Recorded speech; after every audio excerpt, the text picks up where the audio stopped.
خاندان بنی ہاشم کے وہ بہادر جوان جن کا نام سنتے ہی یزیدیوں کی ٹانگیں کانپتی تھیں، حضرت عباس ابن علی رضی اللہ عنہ۔ واقعہ کربلا میں حضرت عباس رضی اللہ عنہ نے اپنے خصائل کے مطابق حضرت امام علی مقام حضرت امام حسین رضی اللہ عنہ کے ساتھ وہ جلیل القدر خدمات سر انجام دیں جو بیان سے باہر ہیں۔ شب عاشوراء حضرت امام علی مقام کے خطبہ میں انہوں نے سب سے پہلے یہ کہا تھا، اللہ ہم کو وہ دن نہ دکھائے جب ہم آپ کو تنہا چھوڑ کر چلے جائیں۔ گویا کہ آپ کا مومنانہ اور شجاعانہ جواب جانثاری اور نصرت حق کی تائید اور عہد کی تجدید تھی۔ آپ کو قمر بنی ہاشم، علم بردار اور سقائے اہل بیت بھی کہا جاتا ہے۔ آج کی ویڈیو میں ہم آپ کو حضرت عباس ابن علی المرتضیٰ رضی اللہ عنہ کی پیدائش سے لے کر ان کی شہادت تک پورا واقعہ بیان کریں گے، لہٰذا آپ سے گزارش ہے کہ ویڈیو کو اینڈ تک پورا لازمی دیکھیے گا۔ حضرت سیدنا عباس بن علی کی ولادت باسعادت مدینہ منورہ میں ہوئی۔ آپ کی والدہ ماجدہ حضرت ام البنین فاطمہ بنت خزام تھی۔ یہ وہ ام البنین تھیں جن کا خاندان عرب میں صف شکنی اور مہمان نوازی میں مشہور اور معروف تھا۔ تمام قبائل عرب میں یہ خاندان اپنی شجاعت و شہامت میں بے نظیر تھا۔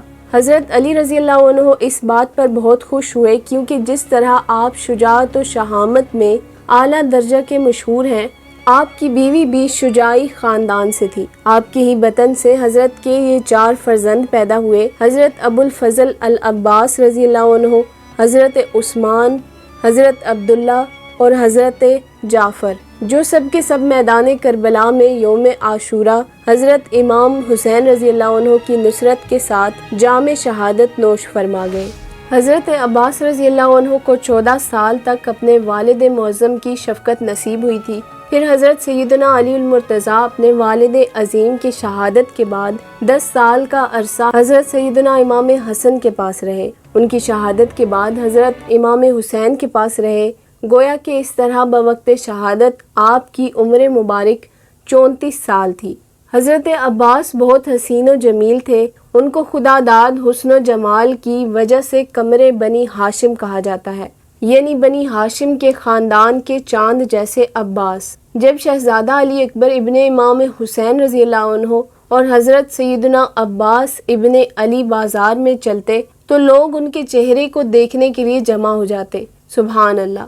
ظاہری خوبیوں کے ساتھ ساتھ حضرت عباس کا دامن باطنی اور روحانی خوبیوں سے بھی لبریز تھا۔ میدان کربلا میں جب حضرت سیدنا عباس رضی اللہ عنہ نے دیکھا کہ تمام رفقاء و احباب اہل بیت کے جام شہادت نوش فرما چکے ہیں اور آپ امام الشہداء سیدنا امام حسین تنہا اور بے کس ہو چکے ہیں، تو حضرت عباس ابن علی المرتضیٰ نے حضرت امام حسین رضی اللہ عنہ کی خدمت عالیہ میں عرض کیا، اے پیارے بھائی جان، کیا آپ مجھے اجازت فرماتے ہیں؟ حضرت امام یہ سن کر رو پڑے اور جواب میں فرمایا، اے میرے بھائی، میرے علم بردار ہو، تمہارے چلے جانے سے تمام سلسلہ ختم ہو جائے گا۔ حضرت سیدنا عباس رضی اللہ عنہ نے عرض کیا، حالات پر غم کو دیکھ کر میرا دل تنگ پڑ رہا ہے اور اس دنیاوی زندگی کو رکھنا نہیں چاہتا اور چاہتا ہوں کہ ان منافقوں سے مقابلہ کر کے اپنی جان راہ حق پر قربان کر دوں۔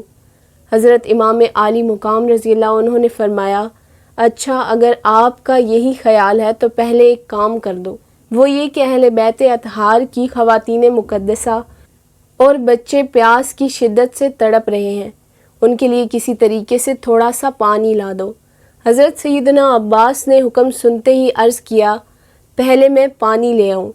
آپ اسی وقت گھوڑے پر سوار ہو کر مشخیزہ اور تلوار ہاتھ میں لیے ہوئے تشریف لے گئے اور قوم اشقیاء کی طرف جا کر آپ نے فرمایا کہ حسین دختر رسول صلی اللہ علیہ وسلم کے بیٹے ہیں، فرماتے ہیں کہ تم نے ان کے اصحاب و احباب و اولاد کو تو شہید کر دیا ہے، اب وہ خود تنہا اہلیان عصمت و بچوں کے ساتھ رہ گئے ہیں جن کے دلوں کو پیاس کی شدت نے جلا دیا ہے، ان کے لیے کچھ پانی دے دو۔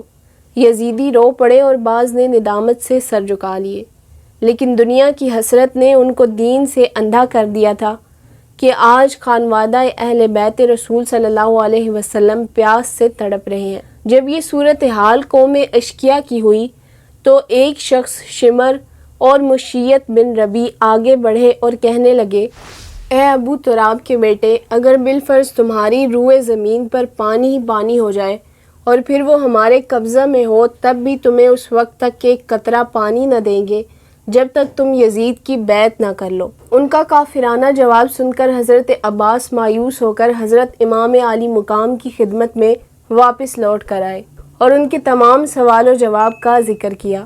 حضرت امام عالی مقام یہ جواب سن کر شدید رو پڑے۔ اسی اثناء میں خیام حسینی سے العطش العطش کی آوازیں زور پکڑ گئیں۔ یہ دردناک آواز حضرت عباس کے کانوں تک پہنچی تو رو کر آسمان کی طرف منہ کر کے فرمایا، اے الہ العالمین، میں چاہتا ہوں کہ اپنی کوشش بروئے کار لاتے ہوئے ان بچوں کے لیے پانی کا ایک مشکیزہ بھر لاؤں۔ اس کے بعد مشکیزہ اور تلوار لے کر گھوڑے پر سوار ہو کر نہر فرات کی طرف روانہ ہو گئے۔ پھر لشکر جرار کی صفوں کو چیرتے ہوئے دریائے فرات کی طرف بڑھے۔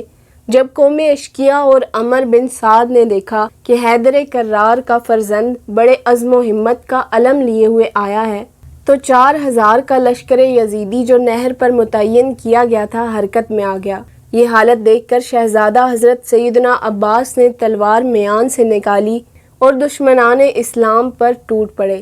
اسی حالت میں 80 افراد کو جو نہر فرات کی صفوں میں تھے واصل جہنم کر دیا۔ حیدر کرار رضی اللہ عنہ کے فرزند کی ہیبت و شجاعت نے دشمنوں کی صفوں سے راستہ دے دیا، یہاں تک کہ آپ نہر فرات کے پاس جا پہنچے۔ جب دریائے فرات کا پانی ٹھاٹھے مارتا ہوا دیکھا تو حضرت نے فرمایا، اے الہ العالمین، دیکھ لے آج اس پانی کو کس ظلم کے ساتھ اہل بیت پر بند کیا گیا ہے کہ آج ان کا بچہ بچہ پانی کے ایک ایک قطرہ کو ترس رہا ہے۔ یہاں پر حضرت عباس کو خیال آیا کہ میں خود تو چلو بھر پانی پی کر سیر ہو لوں اور پھر مشکیزہ کو بھر لوں۔ بس جب یہ ارادہ ہوا کہ ایک چلو بھر پانی پی لوں تو حضرت حسین رضی اللہ عنہ اور اہل بیت کی پیاس یاد آ گئی، تو آپ نے پانی نہ پیا۔ اس کے بعد افواج اشکیہ نے حضرت عباس رضی اللہ عنہ کو چاروں طرف سے گھیر لیا اور تیروں کی بارش شروع کر دی۔ اچانک ایک ملعون نے چھپ کر، جس کا نام نوفل ابن ارزق تھا، اس نے حضرت کے دائیں بازو پر ایسا زور سے وار کیا کہ بازوئے اقدس قلم ہو کر زمین پر جا گرا۔ اس کے باوجود شہزادہ عباس رضی اللہ عنہ نے نہایت دلیری کے ساتھ مشکیزہ دوسرے کاندھے پر رکھ لیا اور اسی ہاتھ سے تلوار پکڑ کر دشمن کا مقابلہ کرتے رہے۔ اسی اثناء میں ایک ملعون نے حضرت عباس پر پھر اچانک ایسا تلوار سے وار کیا کہ حضرت عباس رضی اللہ عنہ کا بایاں بازو بھی قلم ہو گیا۔ اب عجیب منظر ہے کہ حضرت عباس کے دونوں بازو قلم ہو چکے ہیں اور اب وہ لڑنے کے قابل تو نہیں رہے، مگر مشکیزہ کو دانتوں سے دبا کر رکھا۔ سارے پانی کا وزن دانتوں سے اٹھائے ہوئے ہیں۔ سبحان اللہ! اب بھی یہی کوشش ہے کہ کسی نہ کسی طرح سے یہ پانی خیام حضرت امام عالی مقام رضی اللہ عنہ تک پہنچ جائے، مگر افسوس صد افسوس کہ سقائے اہل بیت رسول صلی اللہ علیہ وسلم کی ان امیدوں اور آرزوؤں پر پانی پھر گیا کہ ایک تیر آ کر مشکیزہ میں پیوست ہو گیا کہ سارا پانی مشکیزہ سے زمین پر بہہ گیا۔ اسی اثناء میں ایک دوسرا تیر حضرت عباس کے سینہ اقدس پر لگا اور ایک ملعون حکیم بن طفیل نے لوہے کی گرز اس زور سے سر اقدس پر ماری کہ شہزادہ حضرت عباس رضی اللہ عنہ گھوڑے کی زین پر سنبھل نہ سکے اور لاچار ہو کر فرش زمین پر تشریف لائے۔ جب گرے تو امام الشہداء ابن رسول صلی اللہ علیہ وسلم کو آواز دی، اے ابو عبداللہ الحسین، میری طرف سے آخری سلام ہو۔ اس آواز کو سن کر حضرت امام الشہداء دوڑتے ہوئے آپ کے قریب پہنچے تو دیکھا کہ حضرت عباس رضی اللہ عنہ اپنے خالق حقیقی سے جا ملے ہیں۔ انا للہ و انا الیہ راجعون۔